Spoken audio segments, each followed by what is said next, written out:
પાટણના નવા બસ સ્ટેશનની બીયુ પરમિશનનો વિવાદ ફરી ભડક્યો છે।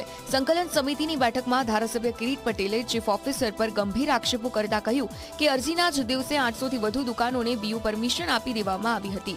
ત્યારબાદ એક મહિના પછી કેટલાક માળોની પરમિશન રદ કરાતા સમગ્ર પ્રક્રિયા શંકાના ઘેરામાં આવી છે। ધારાસભ્યએ આ મામલાને ગંભીર ગેરરીતિ ગણાવી ચીફ ઓફિસર સામે પોલીસ ફરિયાદ નોંધાવવાની માંગ કરી છે। કાર્યવાહી નહીં થાય તો હાઈકોર્ટનો દરવાજો ખખડાવવાની ચીમકી ઉચ્ચારી છે। ઓફિસર એવું કહે છે કે મને અંધારામાં રાખી અને આ પરમિશન આપવામાં આવી હતી, એટલે મેં જે તે એન્જિનિયર આર્કિટેક્ટનું લાયસન્સ રદ કર્યું છે। આ બાબતે પોલીસ તપાસ પણ થઈ, સંકલનની અંદર એસપી પણ હાજર હતા।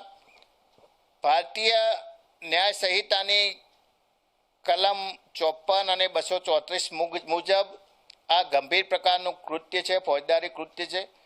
ચીફ ઓફિસર એ જાહેર સેવકની વ્યાખ્યાની અંદર આવે છે। ચીફ ઓફિસર જાણતા હતા, એમને સ્થળ મુલાકાત લીધેલી છે એવું એમની સહી છે।